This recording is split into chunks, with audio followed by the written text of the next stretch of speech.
those questions that you never seen. He's got that fire, burning bright and clean. Andrew Keen making waves, break the routine on the Keen on show. He brings the heat, asking the minds, digging deep till they bleed. No sugar-coated truths, no lies to deceive. Andrew Keen, the master of the interview beat. He's got the knowledge, he's got the flair, challenging ideas with a fearless stare. With every question, he's uncovering what's there. Andrew Keen, a truth seeker, he's aware. Hello, everyone. Happy June, everyone. First weekend of June.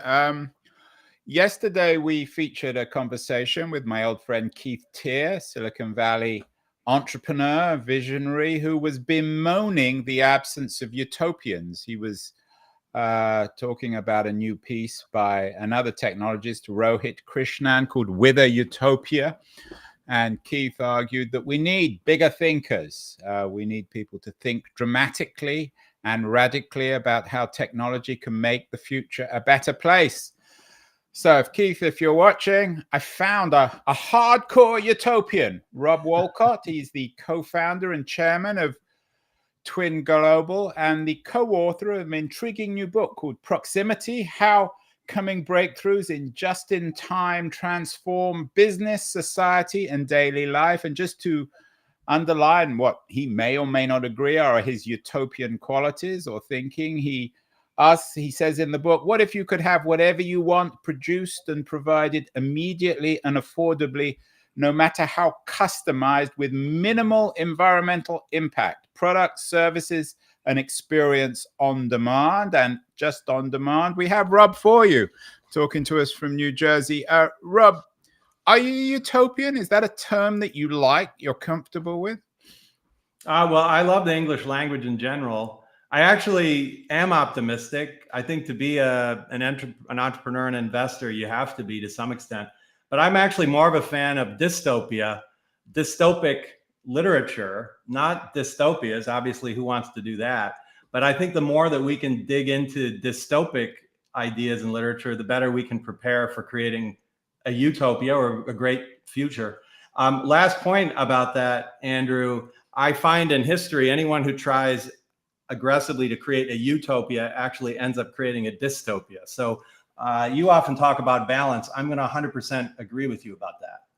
Yeah, and of course, the word utopia was invented by the 16th century thinker, martyr, Christian Catholic martyr, Thomas More. It means in Latin a no place, and it's hard to know if he really imagined it or whether the book Utopia was a dystopian critique of utopian thinking. What are your favorite dystopian books? Mine is Brave New World, the early 20th century book, warning us about a technocentric future, a techno-heavy future in which humanity had been extinguished. Do you like Brave New World, Rob? Well, I have it right back there. I can go get it if you want to take a look. I have a love for Brave New World and 1984 as a dyad. And in the book, Proximity, we actually share the story. You probably have seen it, Andrew, the story of George Orwell sending the manuscript of 1984 to his French tutor, who was, of course, Aldous Huxley. And Huxley wrote back to Orwell saying, George, this is undoubtedly a masterpiece, but I happen to think that my dystopic vision of the future is more likely to happen. This, rather than the boot on the head of oppression, the constant monitoring of oppression, instead, the free availability of sensory experience, the requirement to take a pill if you feel anything but fleeting happiness.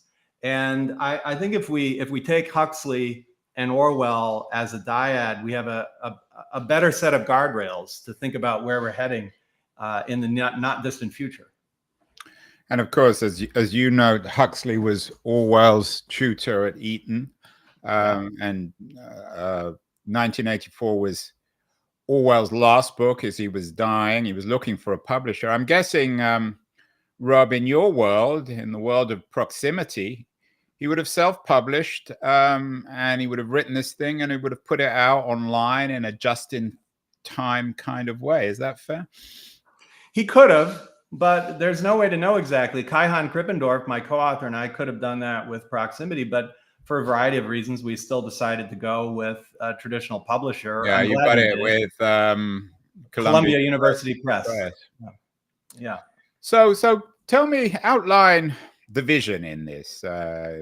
How are these coming breakthroughs in just-in-time technology going to transform business, society, and daily life, Rob? And what kind of time frame are we talking about? The next 25 years, the next 75 years, the next year? Great. Well, Andrew, some of it's already happening. In fact, a lot of it's already happened. But this is proximity defines what's different about digital from the industrial age. Proximity defines sort of the dominant logic, the internal logic of digital. What do I mean by that? Well, all kinds of digital technology. So whether it's AI or mobile apps or 3D printing, for instance, rooftop solar is digitally enabled. Anything that's digitally enabled. They allow us to compress capabilities in smaller and smaller packages and distribute them all over the economy ever closer to each moment in time and space. And so therefore, digital pushes the production and provision of value, product, services, experiences, ever closer to the moment of actual demand in time and space. And we don't just mean a little better supply chain management. That's a great thing. But over the long run, we literally mean setting up business models, technology platforms to encourage us to procrastinate, to wait as long as possible until we produce or provide a product, service, or experience, until you have an actual customer ready to pay. And there are examples that are already there, like Netflix. I mean, if you go on Netflix, you can watch anything, anytime, anywhere. Digital content is easy to do that with because it travels at the speed of light. But this stuff, proximity, is coming for physical products as well.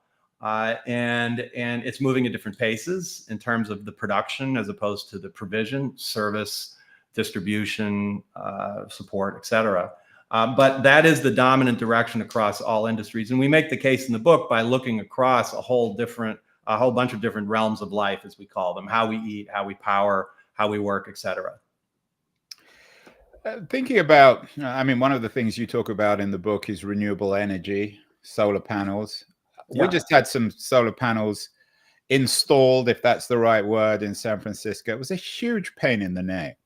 The people, and I don't want to name names, but they were really inefficient. It took months. It was very aggravating. We got into all sorts of fights about price and when they were going to set it up and when they were going to switch it on. How will your proximity revolution change that? Because you're still going to need large physical panels that you have to put on somebody's roof. You're still going to need a firm to put it in and price it. You're still going to have all the aggravation associated with high cost goods. What difference will digital technology play in all that? Well, let me start by asking, by the way, great you added the solar. Second, the other headaches, I'm not sure how much they have to do with digital. It's just kind of doing business. But I'll start by asking this question, Andrew. How much electricity had you generated on your roof before you installed the solar panels? No, and in the long run, it was worth it. I mean, not even in the long run, in the relatively short term, we went from having monthly bills of several $100s to bills of essentially zero. So I'm not arguing that one shouldn't put solar panels on one's roof. I think that's a good thing, but I'm just not entirely sure how that's connected with your proximity revolution. I mean, you still need people, you still need physical products, you still need large vehicles to schlep these solar panels around. I see the nature of your question. Well, all that stuff doesn't necessarily go away. What we're not arguing in proximity is that within the short term, we won't have trucks, we won't have people. We're not arguing anything like that. Instead, what we're arguing is digital of all sorts allows us to place capabilities where they've never been before in smaller and smaller packages. And therefore, the economics start to change in terms of what makes a lot of sense. Now, in case of distributed energy resources, and the panels on your roof, I'm assuming they're on the roof of your home. The panels on the roof of your home are an example of DERs, distributed energy resources. And in the chapter, How We Power, we give the example. It allows us to do things we've never been able to do before. So you can look at virtual power plants where digital systems are tracking where all electricity is being generated across an economy or a grid. and then optimizing where the energy flows based on the changing needs. But we can also, Andrew, look at the policy level. What we find when we look back in history is often people are solving the wrong problems.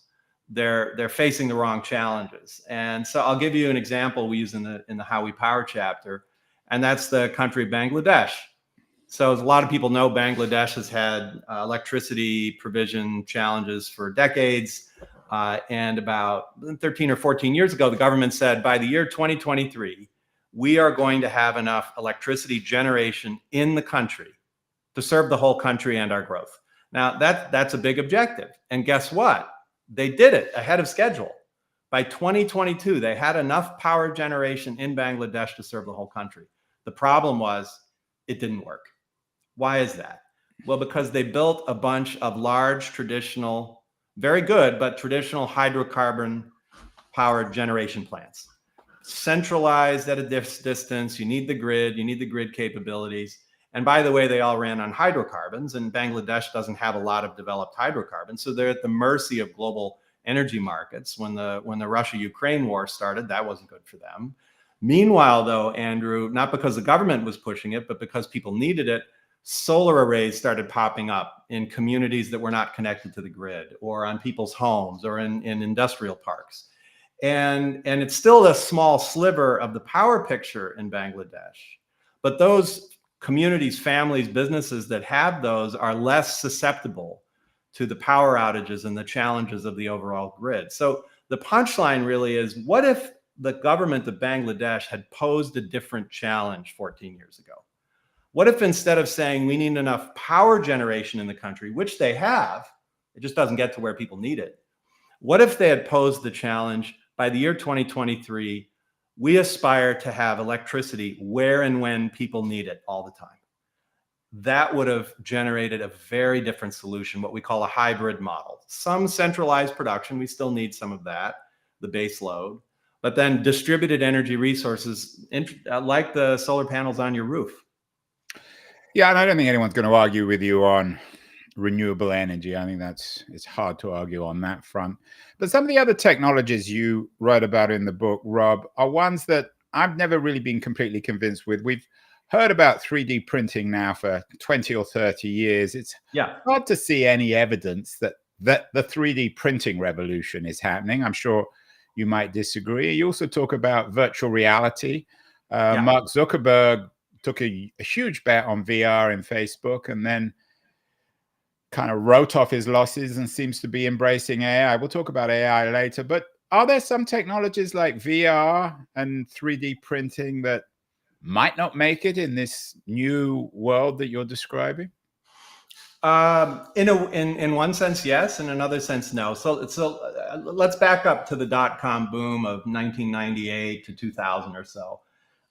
You, like me, probably remember a lot of people who were looking at Amazon, and they were the new upstart, and they would say, sure, you can buy books online because you know what you're getting. You can buy CDs online. You remember CDs, and you know what's going to come, right? But yeah, I had a startup in the 90s called Audio Cafe, so I was all too bound up with that revolution. There you go. I'm like yourself. I had a startup too. I was in my doctoral program at the engineering school at Northwestern at the time, and I was a co-founder of a startup that when the crash hit, I lost more money on paper than I'd ever made in my entire life. Me too. It was a good time to do that. But my point was, at the time, people would look at Amazon and say, look, you can buy books online, but no one's ever going to buy shoes online.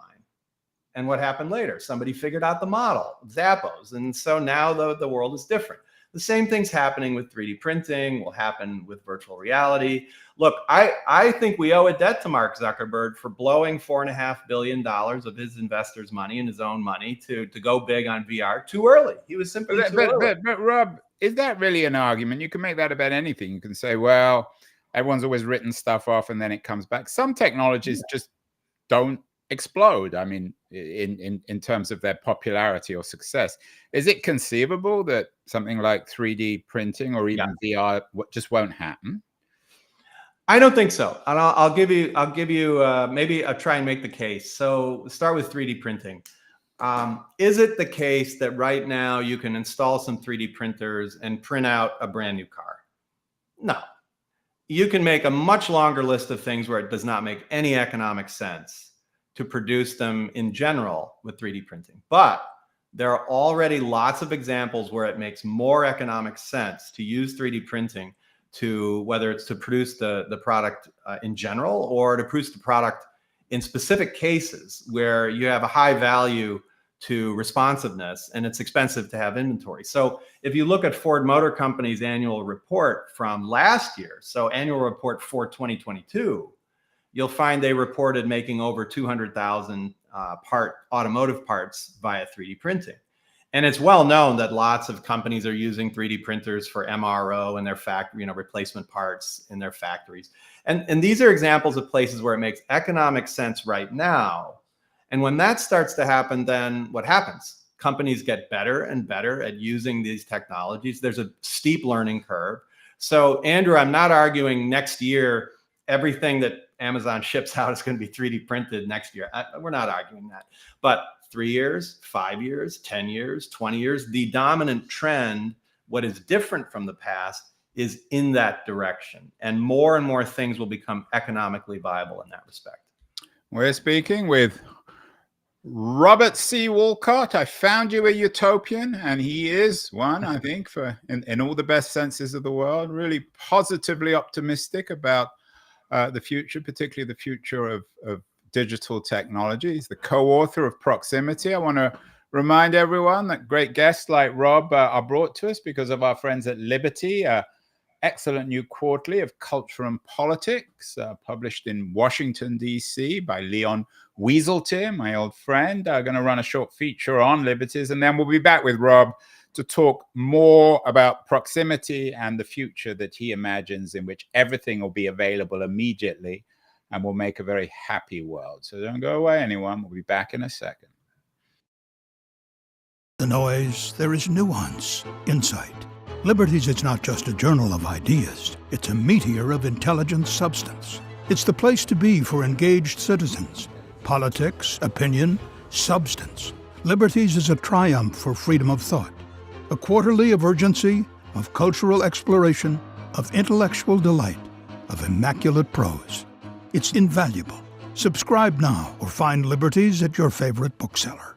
And you can subscribe to Liberties at libertiesjournal.com. We're speaking with Robert C. Wolcott, the author, co-author of Proximity. Rob, one of the critiques, I think, and this won't come as a great surprise to the arguments you put forward about these coming breakthroughs that will create this wonderful new world, is what happens if all these new technologies are controlled by a tiny handful of enormously powerful companies. I know one of the technologies that you're optimistic about it, and you're not alone here, is generative AI. But of course, we're in the midst of that revolution, and it's controlled by 2 or 3 companies, OpenAI, Google, perhaps Microsoft. Is there a danger that if all these new technologies, 3D printing, generative AI, VR, if they all fall into the hands of a single company, that rather than a utopia, we'll have your dystopia? We remember in Brave New World, of course, this was a world controlled by Ford. In fact, the gods of Brave New World were called Ford, Ford. Yeah.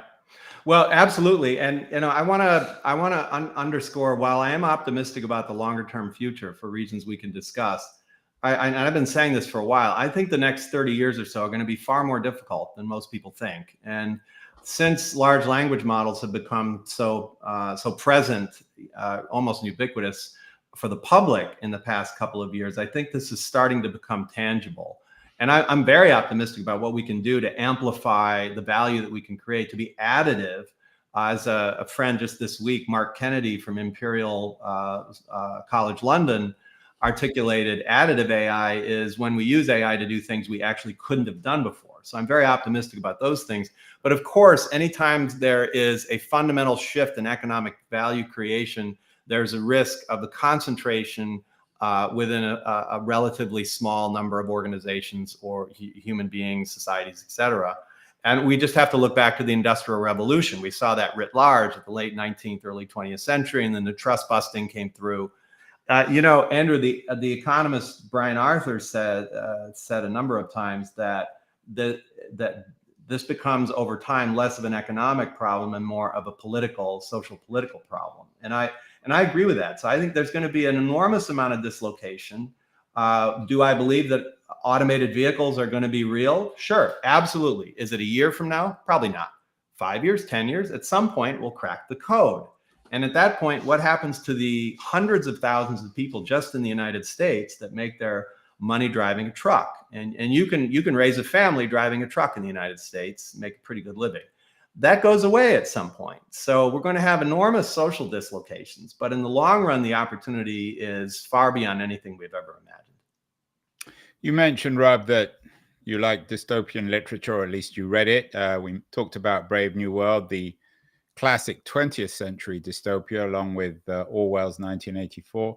Perhaps if there's a book that gets the award for 21st century dystopia, it's Kim Stanley Robinson's The Ministry for the Future, which is an environmental dystopia. I know that in your coverage of cultured meat and renewable energy, you believe that some of this stuff is going to be addressed. But can your revolution, this proximity revolution, can it really turn around what seems to be the inevitable progress, if that's the right word, of global warming? Well, I can't say at what speed, and I can't say whether it'll be soon enough. But I do believe that humans will come together and figure out how to crack this code, because it becomes present and existential. And I reflect on, Andrew, one of the reasons I got into the whole field of innovation in the first place was in college being confronted by the work by Thomas Robert Malthus, Malthusian economics. And he made a compelling case. We know there are problems with it in retrospect, but he made a compelling case that sometime in the 19th century, the world was going to, society was going to collapse under the weight of its own demands and mass starvation and conflagration. And his argument was that food production increases arithmetically and population increases geometrically. So therefore, at some point, everything will fall apart. And guess what? Technology, largely hydrocarbons at the time, by the way, but technology intervened to figure that out. And I think distributed capabilities, proximity, is essential to solving this problem, because the more we can bring production to procrastinate until there's an actual demand where and when it's demanded, the less waste we can generate in the world. Now let me give you a counterpoint that we are experiencing right now. Part of the reason we know proximity is happening and going to happen is that we know the demand side. What is that? Human beings want what they want, where and when they want it. And it's always been like that. Now, what they want changes minute to minute, and it changes over time, of course. But people want what they want, where and when they want it. And we've got companies right now that are achieving a version of proximity through basically some 20th century means, like Temu, and is it Shine or Sheen? I never am sure how to say it. But you can order your sweater from some factory in China, and they will make that sweater and put it on a 777 cargo jet and fly it to you. Oh my gosh, what could be better? I get exactly the sweater I want, cheap. Well, meanwhile, that ain't so good for the future of the planet. So, to put it mildly, right? So we're showing that proximity is a powerful drive. So what we have to do is be smarter and better about doing it more economically viably in a way that's also sustainable. And those possibilities are there. We talk about a number of them in the book. It's interesting in the book, the subtitle of the book, Rob, is How Coming Breakthroughs in Just-in-Time Transform Business, Society, and Daily Life. What's lacking from that subtitle is politics. You noted early that the political issues surrounding dominant tech companies, big tech companies like OpenAI and Google are relevant. Yeah. But can proximity, can that change the way we do politics? America this weekend is going through another hysterical crisis over its political elites who have misbehaved and continue to misbehave. The government seems increasingly archaic. It's the opposite of your proximity revolution. In Washington, D.C., nothing ever gets done. Can proximity change politics? Well, it's already having an impact, good and bad. But Let me point out, Andrew, that we had a whole bunch of things we wanted to put in the subtitle, but at some point we had to actually say it's not the book, it's the subtitle. But so we throw politics under society, and I would say that you're better positioned to talk about the influence of proximity and the digital technologies on political factors. But to, again, I mean, I keep going back to history because honestly, it's my favorite subject in the world. But when we look at history, we see when we change how we communicate, we change how we congregate. And we saw that writ large in the Protestant Reformation. As many of your listeners would know, there were plenty of schisms before Martin Luther popped up and nailed some theses on a church door. There were lots of successful ones, but only localized, like in Bohemia, and there was a significant one in the UK. But they never really stretched beyond their home turf. Then the printing press showed up, and it was possible to throw those ideas all over the place. And it had a fundamental impact in the political dynamics, and ultimately leading to the 30 Years' War and many other things. So I think we're seeing this now with fake news. We're seeing this now with social media. Social media, I mean, if you were bored right now, Andrew, you could easily be looking at the social media and I wouldn't even know it. Maybe I am. Maybe you are. I don't know. That's a risk I take. Or the baseball scores or the football scores. Yeah, but that's always the nature of things. But coming back, I think we're a little bit of the way there. We've done shows recently on the impact of the Seattle demonstrations against the World Trade Organization in 1999, that with a sort of intellectual organizational foundations of the Occupy movement and Me Too and Black Lives Matter and even some of the more right-wing stuff. Are some of the immediate sort of political movements in which people are coming together and demanding change, even if they're not achieving it, like in the Arab Spring, might those be the early stages in political terms of your proximity revolution?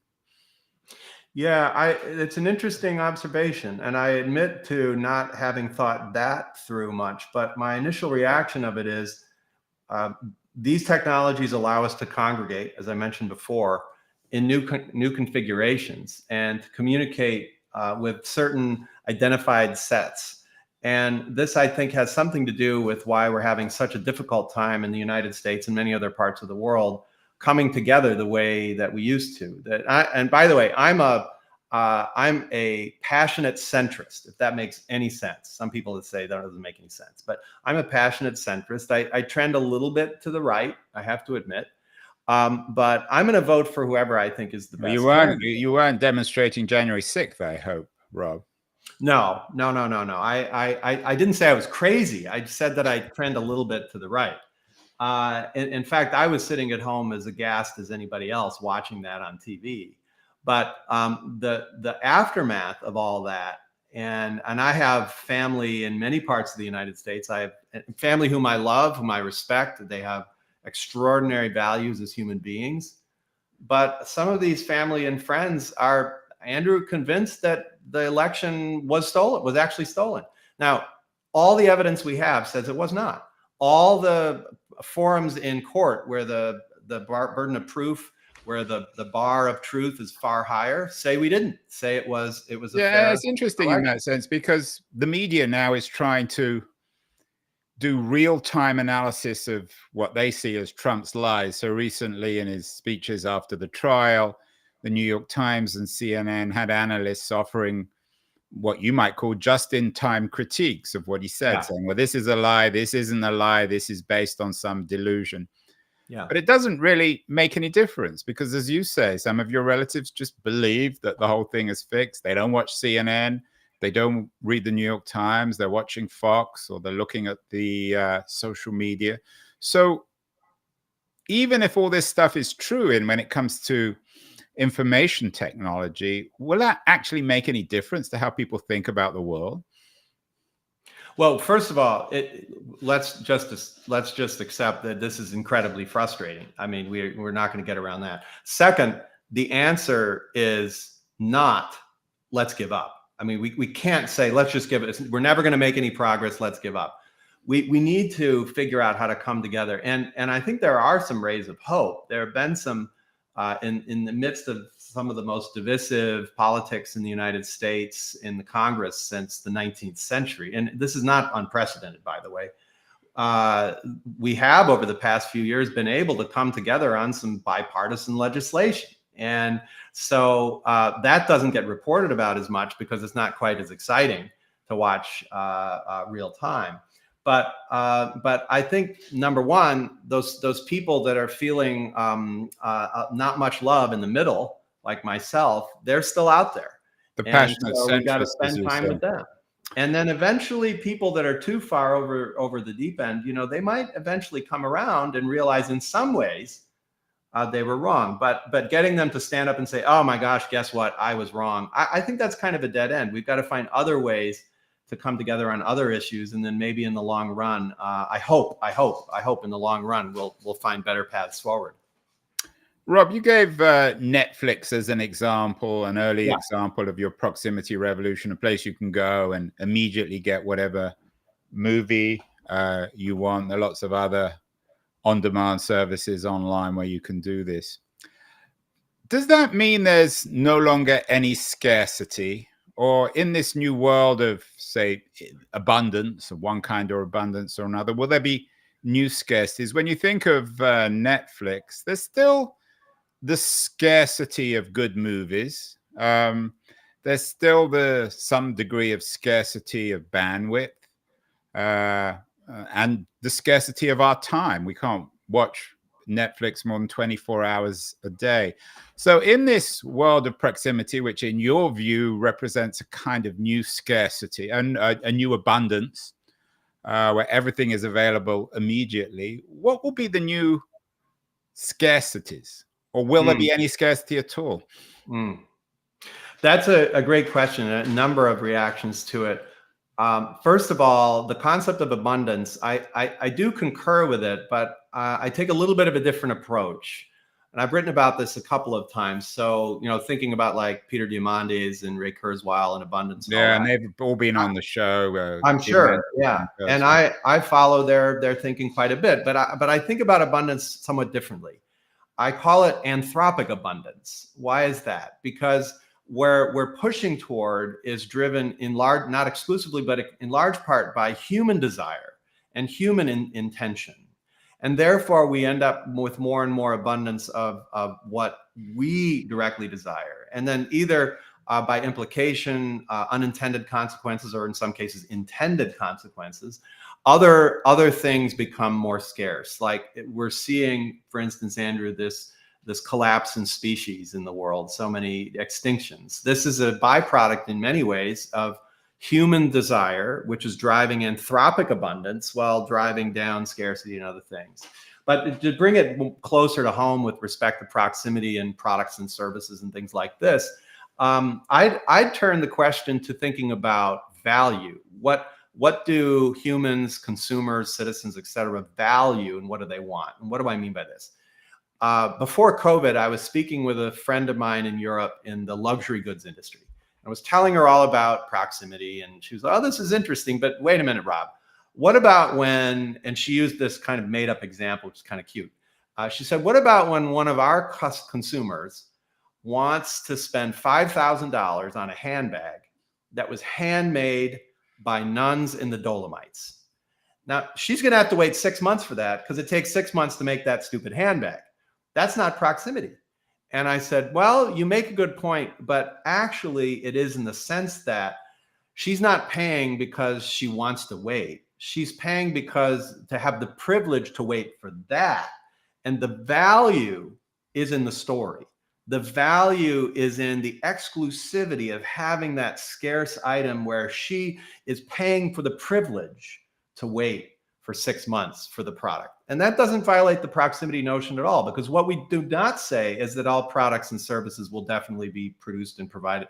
What we say is value will be produced and provided. And as I tell my students, my clients, my entrepreneurs I invest in, your customers don't care about your products and services. They care about the value they get. And if somebody can provide that better, faster, cheaper, et cetera, then eventually they're going to leave you. So I think it comes down to thinking about what do people actually value and how do we get that to them. And then hopefully, and you talk a lot about this, is why I love a lot of your work, is how do we do it mindfully? How do we have mechanisms to argue before it's a problem in advance and say, what are the implications of this for society, for the planet, for maybe other species, et cetera?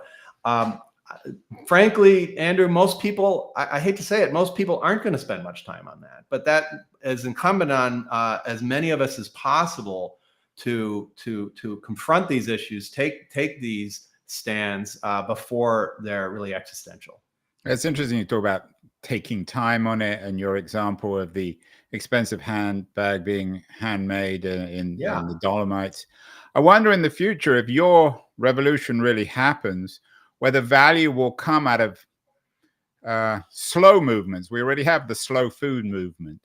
That people will get pleasure. There'll be if everything is on demand, then the real value will be the opposite. So people will take pleasure in waiting 6 months for a new product. It reminds me of the vinyl revolution in music. I mean, in the 90s, MP3 revolutionized technology. It did away with the CD, made all music accessible immediately, and now more vinyl LPs, which are profoundly inefficient and expensive, they outsell CDs. So won't that be the future, that in a way privilege will go not with immediacy but with time?